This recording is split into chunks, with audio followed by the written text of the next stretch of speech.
আপোনাৰ ঘৰৰ এপুৱা অথবা একলহ মাটি লাগে এতিয়া চৰকাৰক আৰু এই একলহ মাটিয়েদি নিৰ্মাণ হ'ব উদ্যান অথবা বিশ্ববিদ্যালয়। যি ধৰণে আপোনাৰ নিশ্চয় মনত আছে মক্কাৰ পৰা এপুৱা মাটি আনি হাজোত যি ধৰণে পুৱা মক্কা স্থাপন হৈছিল, ঠিক সেই ধৰণে আপোনাৰ ঘৰৰ পৰা অনা একলহ অথবা এপুৱা মাটিয়েদিয়ে নিৰ্মাণ হ'ব, নিৰ্মাণৰ কামত ব্যৱহৃত হ'ব বিশ্ববিদ্যালয় নিৰ্মাণৰ ক্ষেত্ৰত আৰু উদ্যান নিৰ্মাণৰ ক্ষেত্ৰত। কিন্তু কেনেদৰে বিস্তৃতভাৱে জনাম। নমস্কাৰ, মই দীপাংকৰ শইকীয়া। সমাগত স্বাধীনতা দিৱসলৈ মাজত মাত্ৰ কেইটামান দিন। স্বাধীনতাৰ ৭৫ বছৰ উপলক্ষে যোৱাটো বৰ্ষত যি ধৰণে বিভিন্ন কাৰ্যসূচী চৰকাৰে গ্ৰহণ কৰিছিল স্বাধীনতাৰ ৭৫ বছৰ উদযাপনৰ বাবে, আৰু এই স্বাধীনতা দিৱসৰ কাৰ্যসূচী আছিল বৰ্ণাঢ্য। ঠিক একেদৰে এইবাৰো বৰ্ণাঢ্য কাৰ্যসূচী হাতত লৈছে কেন্দ্ৰীয় তথা ৰাজ্য চৰকাৰে।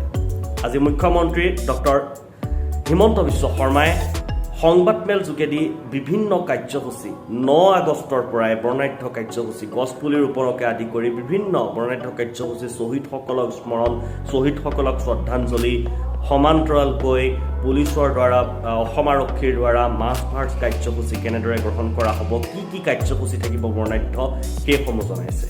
তাৰে ভিতৰত আজি আছিল সংবাদমেলখনৰ এটা উল্লেখনীয় বিষয় যে আপোনাৰ ঘৰৰ অৰ্থাৎ ৰাজ্যৰ প্ৰতিটো পঞ্চায়তৰ পৰা মাটি সংগ্ৰহ কৰা হ'ব। সেয়া কেনেদৰে সেয়াও মই জনাব বিচাৰিছোঁ। প্ৰতিঘৰ ব্যক্তিৰ পৰা পঞ্চায়তৰ প্ৰতিঘৰ ব্যক্তিৰ পৰা মাটি সংগ্ৰহ কৰি প্ৰথমতে পঞ্চায়তত জমা ৰখা হ'ব আৰু সেই মাটি সংগ্ৰহ কৰা হ'ব ২৩ আগষ্টৰ দিনটোত। তাৰ পাছত ২৪ আগষ্টত সেই মাটি অনা হ'ব ব্লকলৈ, অৰ্থাৎ পঞ্চায়তৰ পৰা এটা উন্নয়ন খণ্ডলৈ ব্লকলৈ অনা হ'ব আৰু তাৰ পৰা গুৱাহাটীলৈ অনা হ'ব। আৰু সেই মাটি দুটা কলহত, এটা কলহৰ মাটি অসমত ৰাখি আৰু আনটো কলহৰ মাটি নিয়া হ'ব দিল্লীলৈ। দিল্লীৰ কৰ্তব্য পথত নিৰ্মাণৰত উদ্যানত ব্যৱহৃত হ'ব অসমৰ পৰা নিয়া মাটি। সমান্তৰালকৈ আনটো কলহৰ মাটি গহপুৰত ৰাজ্য চৰকাৰৰ যি কনকলতা বিশ্ববিদ্যালয় স্থাপনৰ যি প্ৰকল্প হাতত লৈছে, কনকলতা বিশ্ববিদ্যালয়ৰ স্থাপনৰ প্ৰকল্পত ব্যৱহৃত হ'ব সেই মাটি। আৰু আজি সংবাদমেলখনত যি মাটি যাত্ৰা কাৰ্যসূচী হিচাপে এই কাৰ্যসূচীক চিহ্নিত কৰিছে, অভিহিত কৰিছে মুখ্যমন্ত্ৰীগৰাকীয়ে, মাটি যাত্ৰা এই কাৰ্যসূচী উল্লেখনীয় হিচাপে বিবেচিত হৈছে। স্বাধীনতাৰ ৭৫ বছৰ উপলক্ষে যোৱাটো বৰ্ষত যি ধৰণে হৰ ঘৰ তিৰংগা কাৰ্যসূচী আছিল, এইবাৰো আছে হৰ ঘৰ তিৰংগা কাৰ্যসূচী।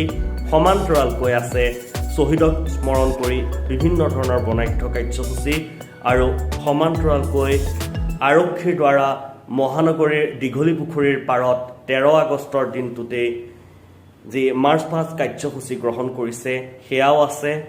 আৰু ব্লক পৰ্যায়ত, গাঁও পঞ্চায়তৰ পৰ্যায়ত বিভিন্ন ধৰণৰ কাৰ্যসূচী, গছপুলি ৰোপণৰ কাৰ্যসূচী ৯ আগষ্টৰ পৰা গ্ৰহণ কৰিছে, সেইসমূহ কাৰ্যসূচী আছে। কিন্তু উল্লেখনীয় বিষয়টো হৈছে মাটি যাত্ৰা।